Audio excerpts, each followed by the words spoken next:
Son las 6:02. Vamos a tener una mayor cantidad de inscritos, porque veo que se están inscribiendo muchos en este instante, así que más de los previstos de los 160 vamos a llegar. Bien, vamos a dar inicio entonces a este conversatorio web. Mi nombre es Sergio Bolívar, yo soy el gerente general de Andina Consultando, la empresa organizadora de este evento, y queremos agradecerles por compartir con nosotros este espacio. Tenemos previsto más de 160 participantes en esta conferencia y el propósito que hemos definido para este conversatorio es que lo hemos llamado ¿Cómo estar preparados en la crisis, en lo político, económico y comunicacional? Es porque estamos buscando una respuesta a la necesidad de las organizaciones de generar una imagen que debe estar basada en realidades, y por ello es importante que tenemos que conocer bien cuáles son los temas sin exageraciones o mala información. Y para poder construir correctamente un futuro, debemos hacer un esfuerzo para ir en este camino y juntos diciendo la verdad para poder retomar nuestro crecimiento una vez superada la crisis. Bueno, quiero presentarles este panel de lujo que nos acompaña. Tenemos al economista reconocido arequipeño Pablo Bustamante, director de la Ampari y consultor, ha sido presidente de IPAE y CEO en importantes empresas privadas. También nos acompaña el doctor Francisco Tudela, que es abogado, analista político y experto en asuntos internacionales. Ha sido ministro de Relaciones Exteriores, vicepresidente de la República, congresista y embajador ante la ONU, y actualmente es co-conductor del programa de Rey con Barba y Tudela en Canal Willax. Y también nos acompaña Román Sendoya, quien es un empresario, comunicador y periodista con presencia en medios de comunicación tanto españoles como peruanos, y participa frecuentemente en el programa de Rey con Barba, y es consultor en Andina, la casa organizadora de este conversatorio. Bueno, vamos a explicar un poco acerca de la mecánica. Aunque estos webinars no suelen ser tan formales, en principio tendremos la siguiente mecánica. Cada panelista tendrá un promedio de 7 minutos para abordar el tema, es decir, Pablo Bustamante en lo económico, Francisco Tudela en lo político, Román Sendoya en lo comunicacional. Y al finalizar las exposiciones de los panelistas, como moderador, procederé a leer las preguntas dirigidas al primer panelista para que las respondan. Terminadas las respuestas del primer panelista, seguiré con las preguntas al segundo y luego al tercero. En el caso de que un panelista quiera presentar las respuestas de otro, podrá hacerlo, puede complementarla. Pueden ir enviando desde ahora a través del chat sus preguntas, y si hay preguntas genéricas, al final daré una nueva oportunidad para las respuestas del panel. Bueno, sin más preámbulos, vamos a dar la palabra al primer panelista para tratar los aspectos económicos de la crisis. El economista Pablo Bustamante tiene una intervención de 7 minutos y terminada su exposición nos indicará que finalizó para dar paso al siguiente panelista. Por favor, Pablo, tienes la palabra. Hola, gracias por la invitación. Muy buenas tardes con todos. Espero que mis opiniones puedan ser de alguna utilidad. En verdad no soy economista, sino un ingeniero industrial que funge de economista. Pero digamos es esa confusión que se ha repetido ya muchas veces. Bueno, esta crisis sanitaria se ha extendido por todo el globo y las reacciones han ido convergiendo. Recién en los últimos días han entrado a las medidas que hemos tomado, por ejemplo, en el Perú, Estados Unidos, el Reino Unido, que se negó a hacerlo, y recientemente también la India. O sea, prácticamente todo el globo está parado tratando de luchar con esta crisis. Como me toca el tema económico, yo quiero enfatizar que el esfuerzo que se está haciendo para luchar contra el virus es tremendo en todas partes. Pero vamos a tener que hacer el mismo tipo de esfuerzo para poder recuperar la economía. La economía después de esta crisis no se va a recuperar con facilidad. Va a necesitar varias muletas y varios apoyos. Hay pues que poner toda la carne en el asador. Y esa es la gran duda sobre la capacidad de nuestro gobierno. ¿Tiene la capacidad de poner la carne en el asador o no tiene la capacidad? La caída, como decía, es brutal. En los mercados se nota claramente. El Dow Jones, por ejemplo, ha caído de 29.000 puntos a 21.300. Podría ser recuperado un poquito con las medidas que ha anunciado Estados Unidos. El petróleo se ha caído a $24.50. El cobre, nuestro principal producto, más allá de exportación o exportación, se ha caído de $2.90 la libra a 2.21. Se ha caído un 24%.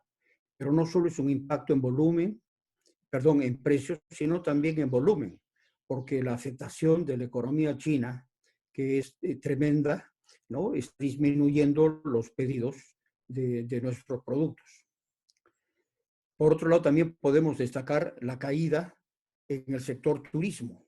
Es dramática. El sector turismo es más o menos el 10% del PBI global. Y en el caso del Perú es menos, es 3-4%, pero toma muchísimo empleo. Y por ese lado tiene un impacto dramático. También está cayendo mucho el sector retail en general, desde los centros comerciales hasta las pequeñas tiendas, que también tienen muchísimo empleo. En el caso del Perú tenemos parado casi el 60% del PBI y eso es especialmente grave porque tenemos muchos trabajadores informales o independientes que simplemente viven del día a día y no pueden parar. Puede de repente aguantar un periodo corto, pero un periodo largo que se vaya a alargar es muy difícil de ser aguantado. Igual sucede con las empresas. Van perdiendo liquidez, van perdiendo capacidad de pago, se va interrumpiendo la cadena de pago, se va interrumpiendo la capacidad de mantener las planillas al día. Y entonces el efecto multiplicador de la crisis puede ser terrible. Las reacciones a esta crisis en el mundo son también drásticas. Estados Unidos, por ejemplo, ha anunciado un paquete que equivale al 5.6% de su PBI, ¿no? Es un paquete nunca visto. Chile ha anunciado un paquete que llega al 4.7%. El Banco Europeo está armando un paquete inmenso también en Europa. En el Perú se han anunciado algunas medidas. Por ejemplo, se ha creado un bono para el personal de salud, que claro que es muy importante. Se han diferido los pagos de impuesto a la renta. Se ha creado este bono de 380 soles para 3 millones de familias de pocos recursos que recién se está empezando a distribuir con dificultades. Se han flexibilizado y se están flexibilizando el tema de los créditos, pero todo eso suma 0.4% del PBI.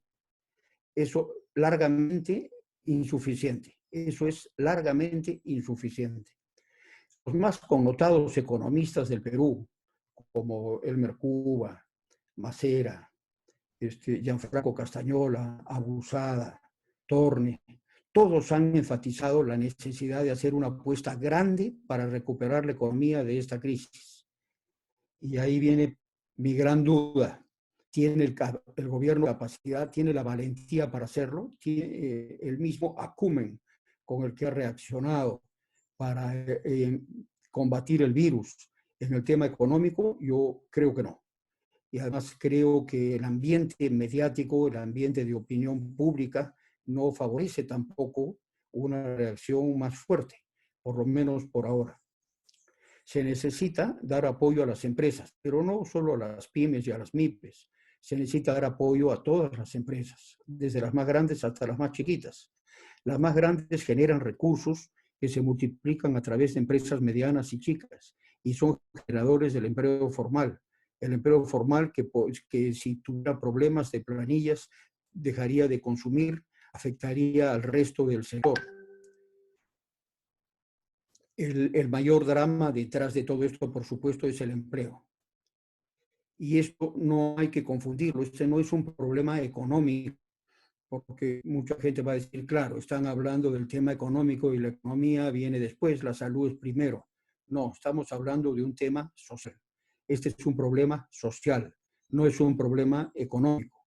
Es un problema social dramático que puede paralizar el país, afectar dramáticamente el empleo, los ingresos del Estado y el bienestar del Perú.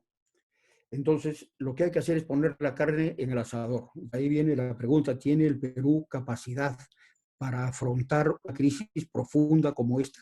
Sí tiene capacidad, porque tenemos reservas fiscales, tenemos reservas, tenemos capacidad de endeudamiento, tenemos un 30% de endeudamiento bruto y un mucho menor endeudamiento neto por las reservas que tenemos.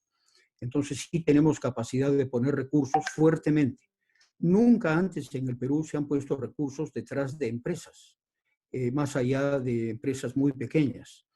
Y políticamente eso puede ser difícil de hacer para un Estado medio acobardado en general para tomar medidas en el frente económico. Pero va a haber que hacerlo. Y hay que pensar en medidas ingeniosas. Ojalá no se prorrogue esta parálisis y más bien podamos ir saliendo de ella paulatinamente. Se pueden tomar una serie de medidas, como por ejemplo, disminuir los aforos de las empresas, disminuir los aforos de los centros comerciales, disminuir en general la presencia de gente donde hayan posibles aglomeraciones, hacer turnos de trabajo en las empresas, en 3 estamentos, ¿no? Un turno de mañana, un turno de tarde y un turno de home office. En fin, hay que ir buscando una serie de medidas que permitan que vayamos regresando y que vayan mostrando una cierta viabilidad de la vida social y económica del Perú más allá de esta parálisis tan grave. Vuelvo a repetir que tengo dudas importantes si el gobierno tiene la capacidad política, y veremos qué nos dice Francisco, para asumir los costos, para poner encima del asador la carne, para no tener temor como se tuvo en otras ocasiones. El Perú no supo enfrentar la crisis del 98 por cobardía y tuvimos una recesión que duró casi 6 años. Tampoco supimos enfrentarla con el 2008, el 2007, el 2008, y se redujo el crecimiento bruscamente de 10 a 1%. Tampoco supimos enfrentarlo cuando empezó este gobierno. Cuando hubo un pequeño problema empezando el gobierno, Torne enfrió la economía rápidamente, todo lo contrario de lo que habría que hacer. O sea, nuestras experiencias previas son malas. Necesitamos mejorarnos a nosotros mismos. Ojalá que lo podamos hacer. Muchas gracias. Gracias, Pablo, por tu participación. Vamos a dar pase al siguiente panelista. Vamos a dar la palabra al doctor Francisco Tudela, que va a hacer su intervención respecto a tratando los aspectos de la crisis en el tema político. Bueno, yo creo que esta crisis, y esto a modo de saludo, después de la magnífica introducción que Pablo Bustamante ha hecho, esta crisis no tiene precedentes, excepto el periodo que va probablemente de 1930 a 1946-47, que incluye la Gran Depresión y la Segunda Guerra Mundial. Esto es el sistema financiero sin tener lo que podríamos llamar fallas estructurales, pero con muchos analistas diciendo que requería una corrección, ha sido embestido por un ariete gigantesco e inesperado que es esta pandemia del coronavirus, del COVID-19. Y esto ha creado una crisis sin precedentes en su globalidad y en su alcance, probablemente la peor en términos de sus efectos sociales y políticos desde el final de la Segunda Guerra Mundial. Hay varias características para enfrentar esta crisis. los estados nacionales han debido fortalecer su poder respecto a los ciudadanos, cosa que han hecho para colocar medidas de disciplina, medidas sanitarias, los lockouts, en fin, todo el control de las fronteras. Naturalmente, esto también plantea una reorganización del poder. Y la pregunta es cuánto de este poder necesario que ha adquirido el Estado en todas partes del mundo para enfrentar la crisis va a revertirse después. Y de eso depende el futuro de nuestras sociedades como sociedades libres. En segundo lugar, yo diría que la crisis ha reposicionado el rol de la policía y las Fuerzas Armadas en todas partes del mundo. Esto han resultado ser elementos indispensables para enfrentar la crisis conjuntamente con los sistemas de salud. Y hay una súbita conciencia en el mundo entero, no solo en las economías desarrolladas con sistemas que tienen un estado de bienestar, hay una súbita conciencia de la necesidad de tener sistemas de salud preparados para grandes crisis.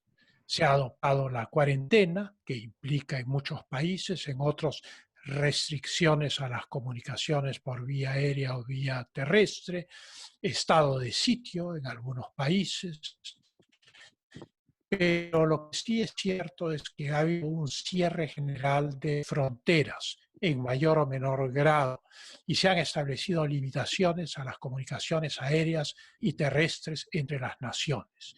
Esto demuestra que las fronteras o se volvieron indispensables o seguían siendo indispensables para poder restringir el tránsito. Fueron cerradas sin protestas. Hace 3 meses todo el mundo planteaba, por ejemplo, fronteras abiertas para los migrantes. Hoy se han cerrado las fronteras sin ninguna protesta en ningún lugar del mundo. El Estado-nación, en medio de esta crisis, y esto dentro de las grandes teorías de relaciones internacionales, el Estado-nación ha demostrado que aún sigue siendo el actor principal del sistema internacional. Y esto es importante tenerlo en cuenta. No significa derivar al nacionalismo ni nada por el estilo, pero sí comprender que el agente de acción frente a la crisis es el Estado Nacional. El sistema multilateral basado en la Organización de Naciones Unidas o en la Unión Europea, en fin, los distintos, el Mercosur, la Comunidad Andina, los distintos mecanismos multilaterales no han tenido los medios de intervenir globalmente ante una pandemia de estas dimensiones. Han aconsejado, han anunciado, pero eso es el límite de su acción. O sea que vivimos en un mundo donde el agente de acción sigue siendo el Estado Nacional y donde el tema de fondo es preservar la libertad de nuestras sociedades frente a la realidad de un Estado fortalecido y la realidad de que el Estado Nacional sigue siendo importante para la vida de las comunidades humanas, ¿no? Hay una crisis económica que Pablo ha descrito muy bien en desarrollo y en profundización. Esto no ha terminado. Las secuelas de esta crisis no van a tomar meses para resarcirse, van a tomar probablemente algunos años. La caída tremenda de las bolsas, el descenso drástico del consumo. Imaginemos lo que nosotros consumíamos antes de que empezara esta pandemia del coronavirus.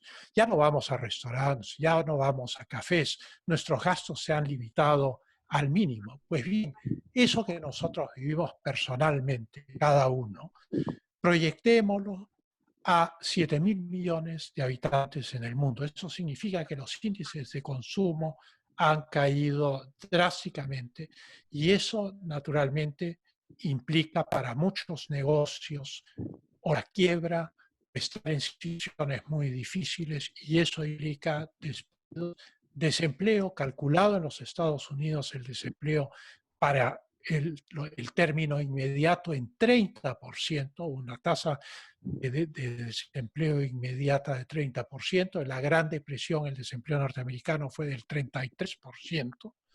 Y esto trae conflictividad social y política. Esto es, van a haber personas en las calles, van a haber protestas, el PBI de los estados, el Producto Bruto Interno, se va a reducir sustancialmente, el mercado mismo se va a reducir. Los estados que han adquirido estos poderes van a tener menos ingresos fiscales. Este es un tema del cual no se habla, pero que políticamente es muy importante porque de eso depende la acción de los estados. Hagan lo que hagan, necesariamente van a tener ingresos fiscales muy reducidos. El comercio internacional se encuentra hoy en stand-by y eso incide en el precio de las materias primas, de los productos agrícolas para los países exportadores o en los precios de las maquinarias y de la tecnología para los países que son productores de tecnología de carácter tecnológico, informático, industrial, etc. Se habla de establecer controles bancarios locales, de controlar la cantidad de dinero que la gente saca. Y esto porque ha habido una fuga masiva de capitales de las economías emergentes hacia las economías desarrolladas, porque evidentemente la caída de las bolsas ha abierto unas oportunidades que son enormemente interesantes en el campo de la inversión, ¿no? Entonces, la tesis de las ventajas comparativas, que es magnífica en un mundo normal, súbitamente sufre un frenazo, se produce un aislamiento relativo de las naciones respecto a sus políticas nacionales y, naturalmente, todo esto va a obligar, como bien dice Pablo, a poner la carne sobre el asador. Ahora, ¿qué significa poner la carne sobre el asador? Poner la carne sobre el asador significa reestructurar las prioridades de gasto y gastar menos en aquello que es casi suntuario dada la crisis, que antes parecía indispensable, y gastar más en aquello que es realmente indispensable, que es salvar vidas y mantener la logística de los abastecimientos y permitir que la gente coma. Y entonces, naturalmente, todo esto obliga a cambiar las prioridades de los estados nacionales, porque no van a poder abarcar lo que abarcaban antes y simultáneamente enfrentar esta crisis. No hay vuelta al pasado a partir del año 2020. Esta crisis es enormemente profunda y sin precedentes históricos y plantea interrogantes. Yo diría que frente al resurgimiento del Estado, la pregunta es cuál va a ser la reacción ciudadana. Hoy es una actitud de obediencia, de respeto a lo necesario para sobrevivir y poder subsistir. Pero el fortalecimiento del Estado, naturalmente, superada la crisis, va a tener que ser controlado por los mismos ciudadanos. Vemos un fortalecimiento de las redes, nos dicen a ciertas horas se satura la red, no manden por WhatsApp videos, etcétera, etcétera, porque el peso es excesivo. Entonces, para todo efecto social, laboral, educativo, las redes se han vuelto muy importantes. El homeschooling, la educación en la casa, el trabajo en casa, la comunicación social, la comunicación con los amigos. Y entonces la pregunta es si individuos aislados dentro de la red, comunicados por la red, pero físicamente aislados, que están con su tablet o su PC, pueden realmente reclamar efectivamente sus libertades en el futuro. Y ese va a ser un reto importante, ¿no? Porque lo que todos queremos es evitar al gran hermano de George Orwell en 1984, ¿no? Y hay que tener en cuenta que el temor genera conductas gregarias y que estas conductas colectivas gregarias a veces son agresivas por miedo y son manipulables por el poder político y que hay mucha política en juego también en esta crisis. Para terminar, hay que preguntarse si en la China las medidas han dado realmente resultado o viene una segunda ola. Yo hago esta pregunta porque es la pregunta que los chinos se hacen, es la pregunta que el gobierno chino se hace. Y en ese caso, si hubiese una segunda ola, el impacto sobre la vida política, social, económica puede ser muy, muy grave. Y yo creo que de todas maneras esta crisis va a cambiar muchos hábitos en la manera de hacer política, en la manera de vivir, en la manera de consumir, en la manera de ahorrar. De esta manera que constituye una situación inédita en la historia de la humanidad, nunca ha sido atacada por una pandemia de este género, es tan grave como la Gran Depresión en los años 30 y la Segunda Guerra Mundial que siguió a la Gran Depresión, y naturalmente deja más interrogantes que respuestas, pero políticamente lo importante es hoy tener control y mañana recuperar las libertades. Muchas gracias, Sergio. Muchísimas gracias, Francisco. Excelente intervención, al igual que Pablo. Bien, ahora vamos a dar pase al tercer panelista, que es Román Sendoya.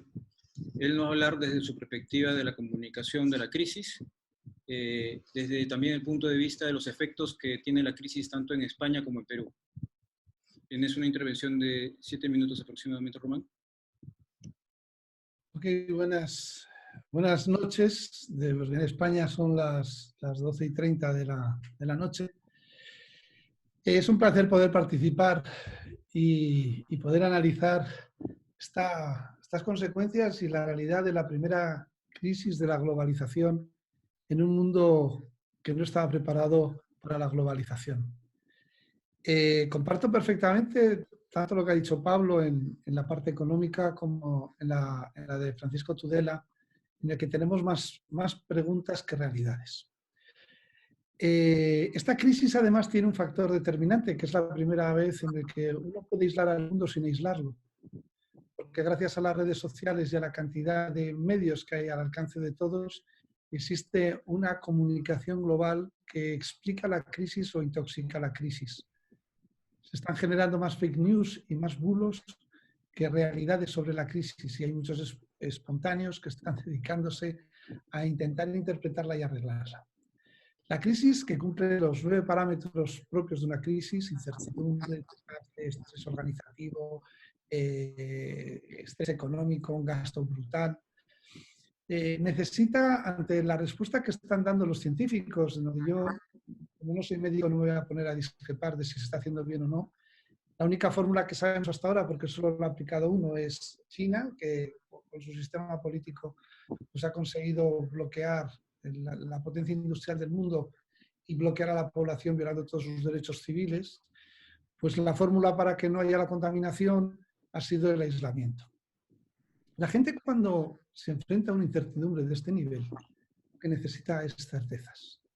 Y el problema que estamos viendo es que, ante el desconocimiento que existe sobre la misma, los sistemas políticos diferentes no están aportando certezas, sino más bien demasiadas dudas y pérdidas de credibilidad. Es muy importante que lo político funcione desde el punto de vista de la comunicación, porque es lo que puede dar credibilidad y dar el suficiente compromiso a los ciudadanos para aceptar unas medidas tan drásticas como las que se están aplicando en todo el mundo. Porque si tiene la credibilidad y la confianza, uno está dispuesto a hacer el sacrificio. El problema de esta crisis es que comunicacionalmente nació mal. Nació mal porque nació en China. El propio gobierno chino mintió. El propio gobierno chino, como se descubrirá dentro de un tiempo determinado, todas las cifras que nos ha dado son rigurosamente falsas. Porque no puede haber una desproporción tan grande en la medida de contención en la segunda economía del mundo, en la primera en producción industrial en este momento, de congelarla entera porque se estaban muriendo supuestamente por un salto de virus que habían cogido algunos por un murciélago, un pangolín, en un mercado de vivos, para la segunda economía del mundo. No puede ser, porque nadie toma esa medida. partir de esa mentira se activan los mecanismos de percepción tanto de Occidente como de América. Es decir, la soberbia europea, esto es una cosa de los chinos, esto a la gran Europa no nos va a llegar, y la soberbia norteamericana de, los chinos tienen un problema, tienen un virus, que se las compongan, hacen que nadie tome medidas, nadie preparación y nadie planifica lo que tiene que hacer. Y el problema es que el virus ha escapado. Y el virus ha batido un récord de la historia que demuestra que es la primera crisis global, que es que en 115 días se ha dado la vuelta al mundo. Ha dado la vuelta al mundo volviendo ya a China y teniendo China el problema de la segunda oleada, como comentaba antes Pancho, de que ahora los contaminados y los nuevos casos son importados, son de gente que viene de fuera. Los gobiernos, que no saben nada de esto y primero le quitan peligrosidad y riesgo, luego empiezan a tomar medidas, como para cuando se dan cuenta de que es verdad, que es en serio, que también le está afectando a su país. Ahora en este momento en el mundo hay como 70 países que no les ha tocado, yo creo que les ha tocado, pero si tienes el ébola, tienes el dengue y tienes otras enfermedades, el coronavirus te parece una tontería a lo que no hay que dedicarle ni un minuto.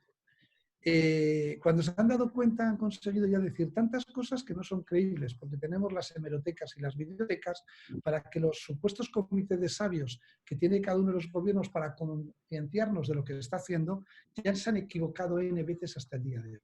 ¿Por qué? Porque no saben nada. Segundo, porque está habiendo una sobreexposición. Tercero, porque está habiendo una frivolidad. Cada uno toma las medidas pensando en su situación en su país y resulta que hoy no hay países. Hoy ya no hay ni continentes, hoy realmente hay globalización, hay un mundo global. Y las fórmulas que se están tomando son, si quieren, hasta medievales, en tanto en cuanto están aplicando fronteras locales, fronteras de países, saltándose en la Unión Europea hasta el principio del Tratado de Schengen, que es la libre paso y libre de mercancías y personas por toda la Unión Europea. La situación de que los políticos no transmitan confianza y no transmitan credibilidad, que tomen las medidas tarde y mal, es mucho más difícil de asumir la violación de libertades y la consecuencia económica que va detrás de la pandemia. Nosotros, lamentablemente, ya somos el segundo país en muertos. Nosotros somos en este momento el tercer país afectado, nos ha pasado Estados Unidos, pero es fácil que nos pase Estados Unidos cuando tiene 320 millones de habitantes y España tiene solo 45. Los números van a ser horribles y la situación va a ser más complicada. El problema es que si vemos las curvas de todos los países, en todos están dando los mismos tumbos. Boris Johnson dijo que no iba a hacer nada, Donald Trump empezó a decir lo mismo. A día de hoy no les queda más remedio que aplicar cuarentenas, aplicar alertas o alarmas nacionales o estados de excepción, y con lo que se supone de violación de derechos y libertades. Y todo el mundo en su casa dice ¿hasta cuándo? No se sabe. ¿Y qué va a costar? Tampoco se sabe. Y la incertidumbre es, nosotros en España, que ya teníamos un suficiente número de parados, siendo el segundo país de Europa en número de parados, es que ahora vemos que el futuro es un futuro de paro, de bloqueo de la economía, y la política no está cumpliendo con el papel que tenía que cumplir. Nos encontramos en una situación complicada en la que las empresas están sustituyendo y dando credibilidad a sus clientes y a sus stakeholders. Las empresas están teniendo que cuidar y aplicar en estas crisis medidas que salven su reputación. Es más, para muchas de ellas sí que esta crisis es una oportunidad. Una oportunidad de dirigirse y de concienciarse y de formar parte de su cuerpo de clientes de una manera activa, ya que aparte que les corresponda pueden inventar nuevas acciones, nuevas formas de relacionarse con sus clientes, nuevas formas de tratarlos y nuevos campos de negocio para dar servicio a las necesidades que tiene la gente cuando está en una cuarentena. De la misma manera, estamos todos aprendiendo a trabajar en el teletrabajo, un invento que todo el mundo hablaba porque nadie lo había aplicado de verdad. Ahora lo estamos aplicando de verdad. Y ahora estamos descubriendo que sirve para unas cosas, pero no sirve para otras. Yo os invito en esta crisis a que las empresas miren desde dentro lo que pueden aportar y pueden ayudar a la sociedad, porque en la tensión que se está generando, en la tensión que se está sufriendo, en los niveles de incertidumbre tan grandes, con una percepción de desconfianza absoluta que se tiene, las empresas son las que en España, por ejemplo, tanto Mercadona como Inditex o el Corte Inglés, están haciendo suplencias de necesidades oportunas que tendrían que hacer el gobierno, que está demostrando sus carencias, para, desde luego, ser merecedores del reconocimiento social y del aplauso por parte de los ciudadanos y especialmente de sus clientes. Por lo tanto, esta crisis, que es muy grave, llena de incertidumbres, en la que la comunicación a través de las redes sociales y las televisiones y el consumo de información y de datos está siendo el mayor de la historia del mundo mundial, es una oportunidad que hay que saber aprovechar y gestionar. Muchas gracias. Muy bien, hemos terminado con la parte de las exposiciones. Ahora vamos a pasar a una ronda de preguntas y respuestas que está previsto como 25 minutos aproximadamente. Voy a poner en unmute en speaker a todos los panelistas. Las preguntas en esta ronda, la gran parte han sido planteadas para el tema económico. Voy a empezar con las preguntas en el tema económico que han sido planteadas a Pablo Bustamante. Hay una pregunta que está referida a cómo vamos a ver los duros tiempos que se avecinan. Es una situación que no ha sido esperada, pero frente a la situación tenemos que tomar medidas atípicas. ¿Qué medidas debería tomar el Ejecutivo puntualmente en esta situación? Es una pregunta. Y considerando que es bastante probable que la cuarentena se prolongue, estas medidas tendrán que ver con el tema de consumo interno y si estas van a prolongarse durante un periodo, ¿qué periodo se podrían prolongar? Tengo otras preguntas más, voy a leer todas las preguntas respecto al tema económico. En lo económico, esta es una pregunta de Fernando de Anderas, en lo económico los agentes se mueven mucho por señales como la baja de la tasa de interés de la FED o del propio BCR.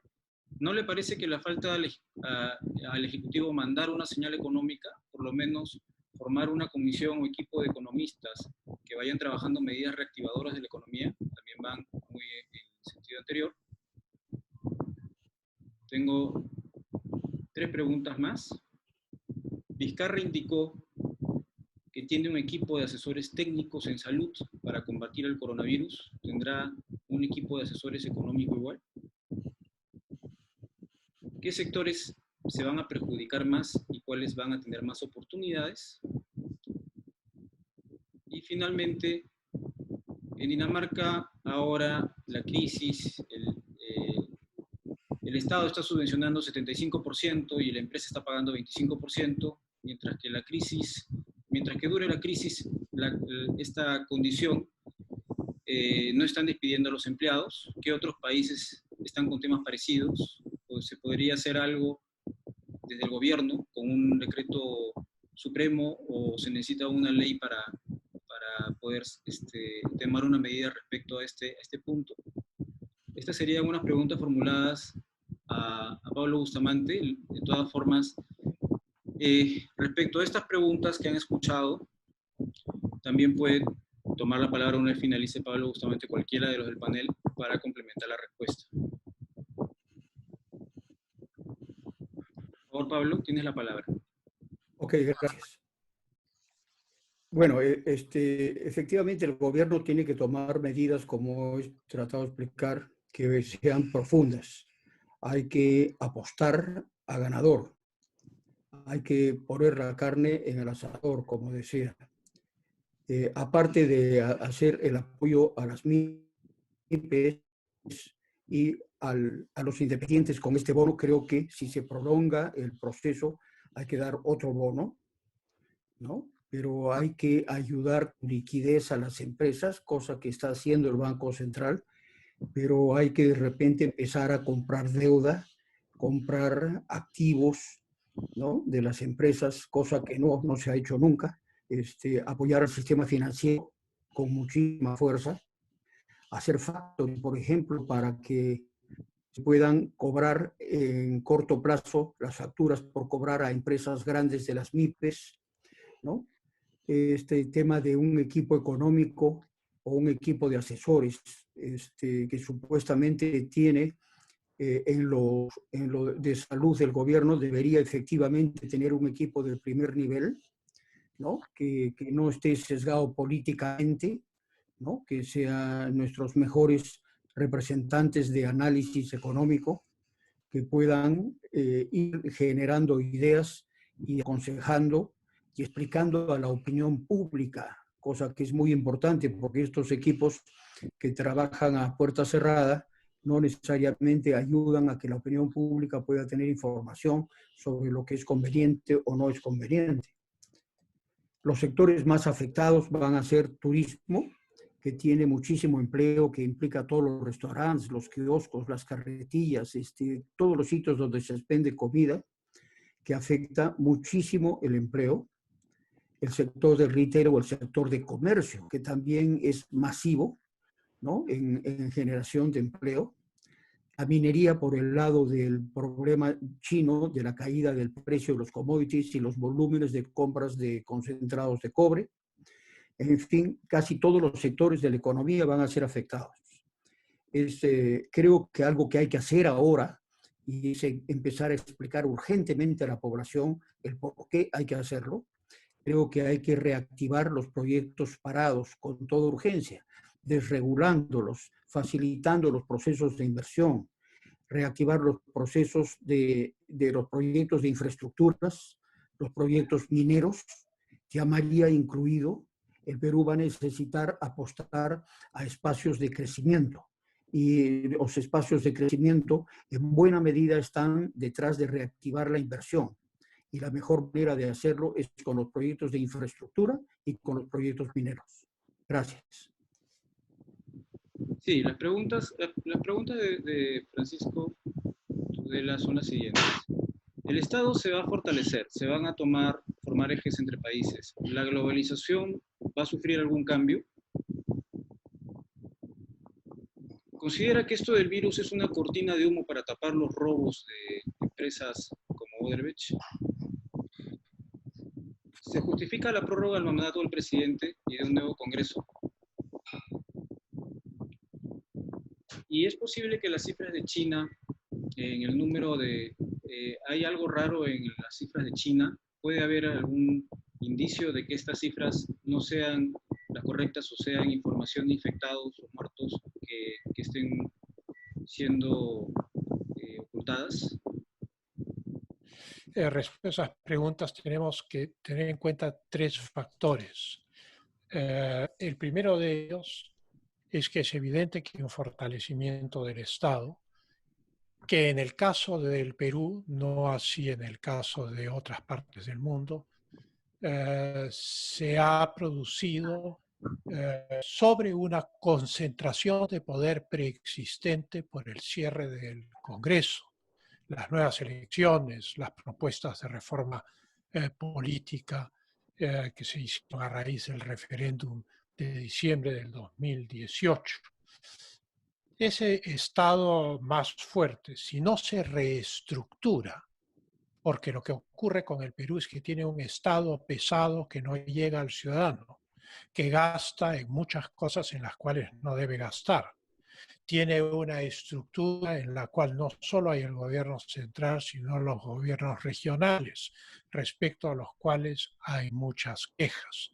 Y entonces, si ese Estado no se reestructura, incluso con cambios constitucionales, y no va a una estructura en la cual enfrenta los verdaderos problemas, que son tratar de mantener y cuando termine la crisis reactivar la economía y enfrentar el tema de la salud, que son los dos temas prioritarios. Si es un Estado que va a mantener la estructura que tiene ahora y va a seguir gastando en, qué sé yo, en asesorías y en Dios sabe cuántas cosas, en gobiernos regionales que no utilizan sus presupuestos y que los tienen estancados, entonces no se va a llegar a ninguna parte. Estas cosas no se arreglan ni con una ley ni con un decreto supremo, estas cosas se arreglan con una reorientación completa de este Estado que ha crecido demasiado en los últimos 20 años y que por el otro lado no es eficaz para enfrentar las necesidades reales de los ciudadanos. En segundo lugar, respecto a la duración de este fenómeno, sobre el virus y es una cortina de humo. No es una cortina de humo. Es altamente contagioso, está comprobado.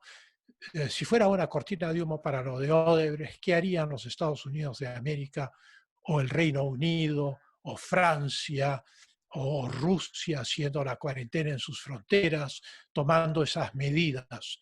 Es evidente que esto trasciende lo nacional. No creo que el Estado más poderoso y fuerte ponga en peligro la globalización, pero sí los términos de intercambio dentro de la globalización. O sea, sí hay una amenaza al libre comercio, porque va a haber la tentación de subsidiar, de proteger, etcétera, y en algunos casos probablemente es una cosa que va a tener que hacerse, no sabemos. Pero la globalización va a continuar porque la globalización desborda al Estado, es mucho más grande que el Estado. La globalización son las comunicaciones, la globalización son las redes, la globalización es la visión completa del mundo que hoy podemos tener y que nunca antes se ha tenido. Hoy sabemos lo que sucede en todas partes del mundo, cosa que no, hasta cierto punto, diría yo, cosa que no ocurría antes. No puede ser una cortina de humo porque el ser humano es poca cosa frente a la naturaleza cuando la naturaleza desborda al ser humano. A fin de cuentas, esto también nos obliga a tener un sentido de humildad en nuestra humanidad y comprender que no somos los fautores ni autores de todo lo que ocurre en el mundo y que la naturaleza es poderosísima y la expansión de este virus, sea cual sea su origen, sea el pangolín y el murciélago o sea un laboratorio, que es una de las especulaciones, eso ya no interesa hoy en día, la naturaleza nos desborda. Somos seres de carne y hueso que estamos dentro del mundo natural y esto afecta a la humanidad entera. Respecto a los temas de la prórroga del mandato presidencial, de la prórroga del Congreso, bueno, esa es la política politiquera.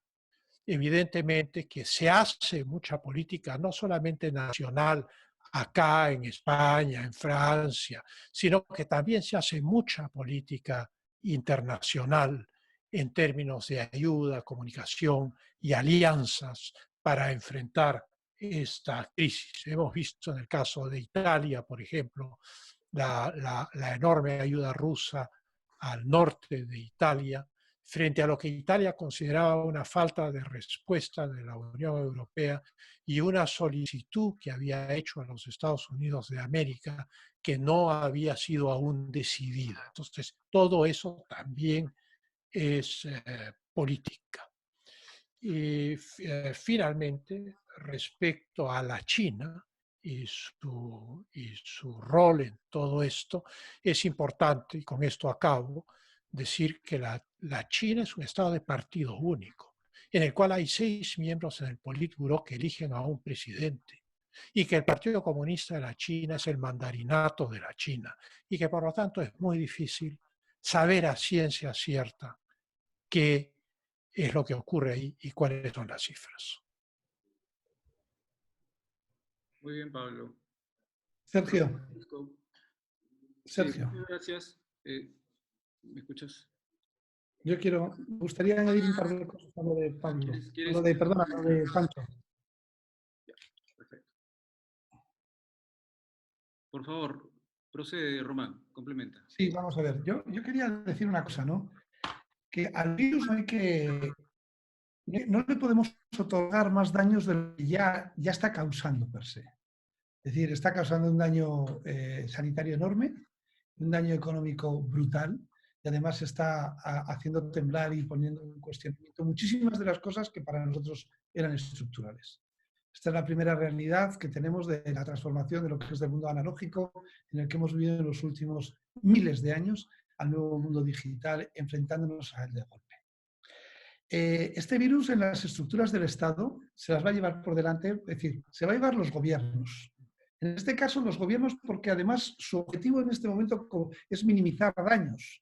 Y la solución va a ser una solución global. O todos hacemos lo mismo, o si no, va a haber la segunda vuelta, la tercera vuelta. Yo en mi primera intervención ya hablaba de los 115 días. ese elemento de aceleración, si no lo paramos en una sola vuelta y le dejamos dar la segunda vuelta será igual menos intensa, pero sí mucho más rápida. Y el daño puede ser continuo. Entonces, es muy difícil que los gobiernos que están teniendo que luchar contra la crisis, contra el coronavirus, sean los gobiernos que aporten las soluciones. Van a caer gobiernos en todo el mundo, porque nadie se va a quedar satisfecho con el resultado de la victoria. Vimos hasta Churchill como después de ganar y estar en el bando de los triunfadores de la Segunda Guerra Mundial, inmediatamente fue sustituido. No, no hay quien aguante una crisis de estas, ¿no? No, ni Vizcarra, ni Sánchez, no, se va a llevar gobiernos por delante muchos, menos el de China. ¿Por qué? Porque es un gobierno totalitario. Entonces, tenemos que aumentar la globalización, tenemos que darnos cuenta, podemos caer en trampas como son los nacionalismos exacerbados, protejámonos de lo nuestro con lo nuestro y nos marginémonos de los demás, no puede ser. Tenemos que aprender de esto y, por ejemplo, nos tenemos que cuestionar las organizaciones supranacionales como Naciones Unidas, como la Organización Mundial de la Salud, que están hechos de cuotas de estaditos en el que ponemos a un nigeriano de presidente de la OMS porque queda muy étnico y muy bonito, pero lo que necesitamos es un liderazgo mundial que pueda coger las riendas del mundo y decir, señores, esto que es un ataque biológico o vírico, lo vamos a arreglar de esta manera. Y tienen que tener la autoridad suficiente para poder tener ese mando en plaza que pueda ser la solución de todos los problemas que tenemos. Por lo tanto, nos vamos a encontrar con caídas de gobiernos, con estructuras que tenemos que reinventar, con nuevos organismos multinacionales y además tenemos que darnos cuenta de una cosa, que es que lo que sí se va a cuestionar también es el papel de China. China nos ha engañado a todos, nunca mejor dicho, como chinos. China ha tenido una actitud absolutamente, en este momento, ya que a mí me toca más la parte de comunicación, el presidente de China está haciendo una campaña de imagen mundial. Una campaña importantísima, llamando a los presidentes de los estados, a los jefes de gobierno, mandando toda la ayuda que pueden, porque tienen que lavar su imagen. Tienen que lavar su imagen para cuando se sepa la verdad del origen y de la realidad del coronavirus. Recordemos que en Wuhan están todos los laboratorios del mundo autorizados a crear partículas y bacterias artificiales. En Wuhan está el mayor arsenal de armas biológicas y químicas del mundo, porque es el que tiene allí el gobierno de China. Y a partir de ahí empezaremos a tener muchos datos cuando pase un tiempito después de esta crisis y veamos cómo en China ha pasado muchas más cosas de las que nos están diciendo. Este sábado pasado publicaba en Japón un periódico importante dónde están los usuarios de varios millones de teléfonos celulares, también han estado aislados en sus casas desde diciembre en la provincia de Hubei, no los han utilizado. Ese es un dato para ver si los números empiezan a acercarse a la realidad. Bueno, Sergio, Yo pequeño comentario. Sí, Pablo Pablo. estaba pidiendo eso. Sí, a ver, primero creo que levantó la mano Pablo y luego Francisco y pensamos. Sí. Ya, procedo. Solo un comentario corto. Mira, hasta hace poco todos hablábamos en el Perú de que nuestra fortaleza para evitar la convulsión social, como ha habido en otros países de la región, es el sector informal, el sector independiente. Con esta crisis, si ese sector pasa a ser un sector hambreado, empobrecido, se convierte más bien en todo lo contrario, no una fortaleza, sino una gran debilidad y un riesgo de que se pueda producir convulsión social. Y si eso arranca, es muy difícil de parar. Por eso este es un elemento muy importante que tiene que tomar en cuenta el gobierno para ver cómo maneja la cosa fina, de tal manera de ir balanceando los riesgos sin llevarnos a una explosión social. Bien, Francisco, por favor. Sí, que el hablar en medio de la crisis digamos, una política única en el mundo es muy difícil. Sería deseable para enfrentar la crisis del COVID-19 tener una política unificada, pero justamente como bien ha indicado Román, las instituciones multilaterales existentes no han dado fuego. Y los estados nacionales han empezado a adoptar distintas políticas. Lo que sí sería importante es mucha mayor coordinación entre los estados nacionales. No creo que estén en la capacidad, dada la estructura del sistema internacional, de centralizar el ataque a la crisis, de centralizar el manejo de esta crisis, porque además no conocemos su verdadera dimensión. O sea, la naturaleza es la que determina su verdadera dimensión. Pero sí creo que los estados tienen que interconectarse. No se debe caer en la tentación de la autarquía y debe pensarse en el restablecimiento de las libertades. Y también pienso, como Pablo, que el 72% de la economía peruana, esto es 12 o 13 millones de personas, son informales, que no tienen ningún tipo de seguridad social, ningún tipo de cobertura médica y que en el fondo están hoy a la merced de lo que suceda, porque viven del día a día. Y eso evidentemente plantea un problema social gigantesco, un enorme reto del cual el gobierno peruano debe ser consciente, y en otras partes del mundo donde existe el mismo fenómeno, los otros gobiernos también tienen que ser conscientes que lo que se llama la economía negra o lo que fuese, representa también gente que no está protegida. Eso es. Muy bien.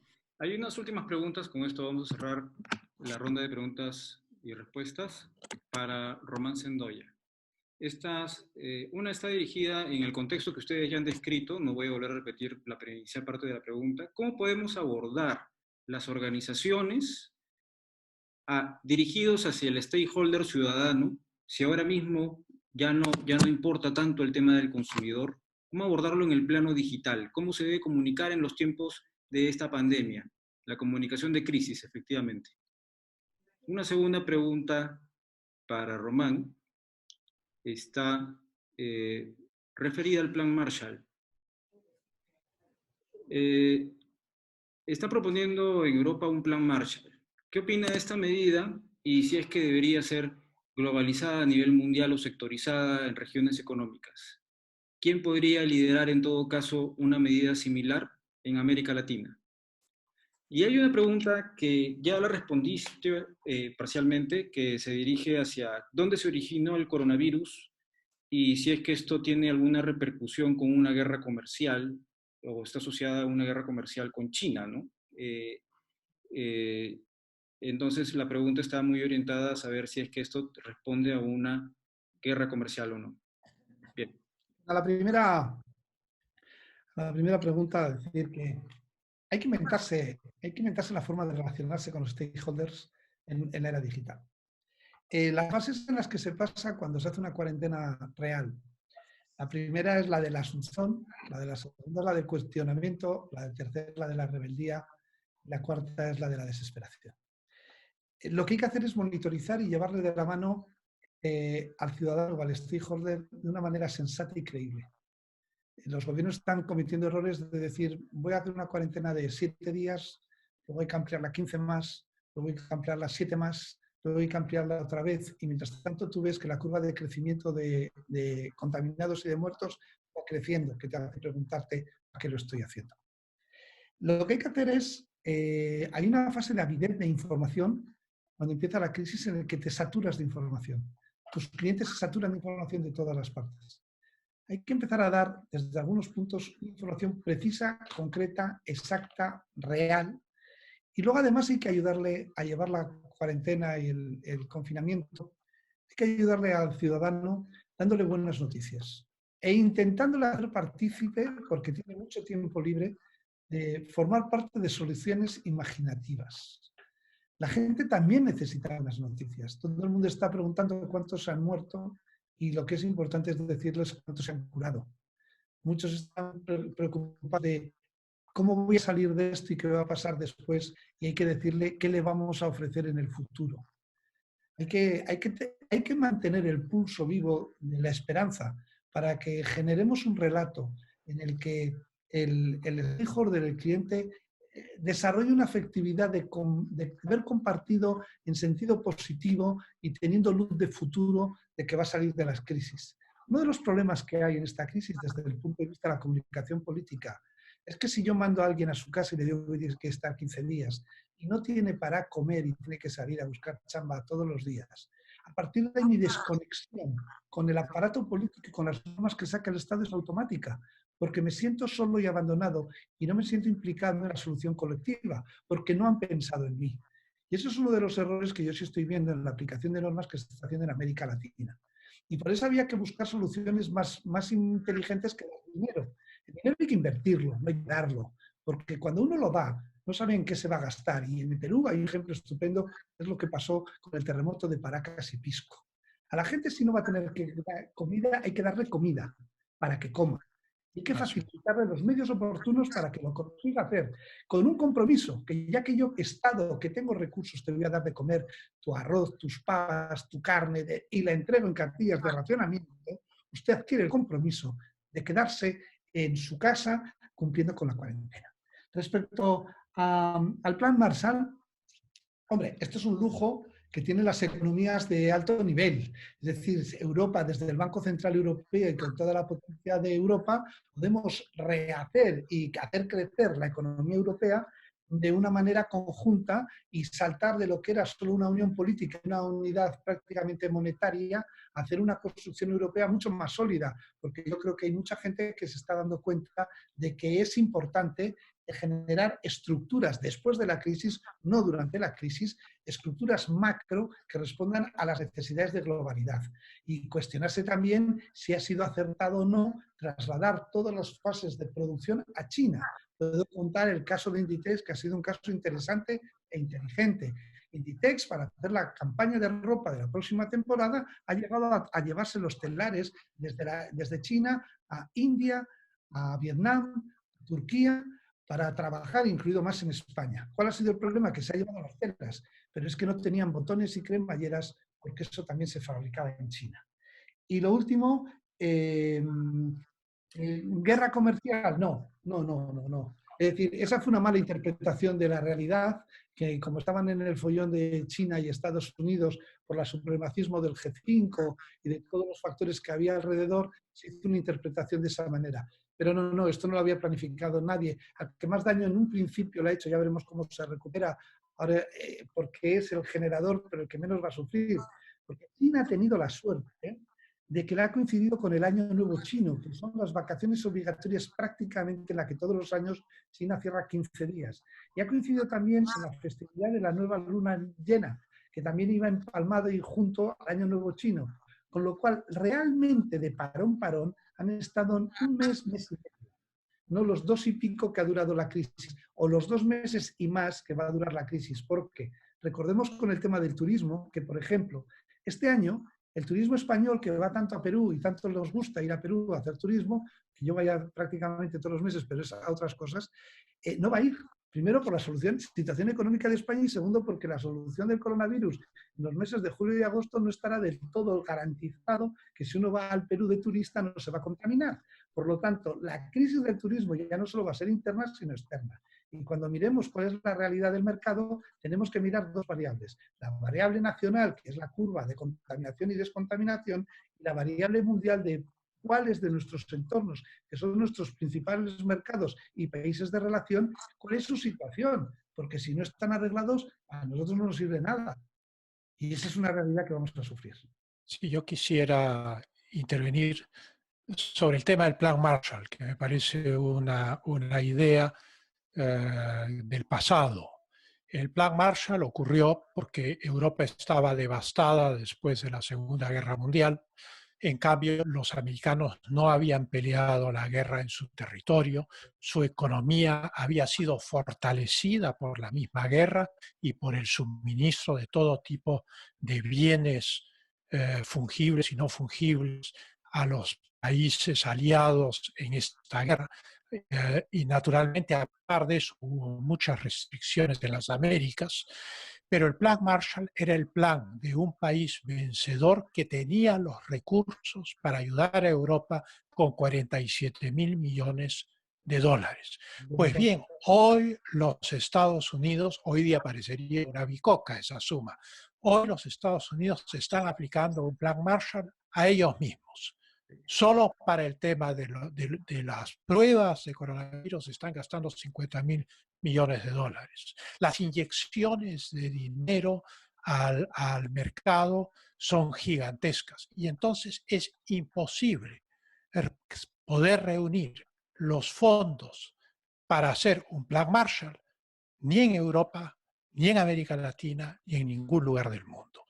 La realidad es que el sistema económico en sus elementos fundamentales va a tener que seguir funcionando bajo las premisas de que el gasto público y la manera como éste se administra es el elemento central de la política contra el coronavirus. Y eso implica reestructurar los estados y no mantener estados para servir a clientes políticos o mantener estados para justificar el uso de los impuestos, sino mantener estados para realmente ayudar a la gente.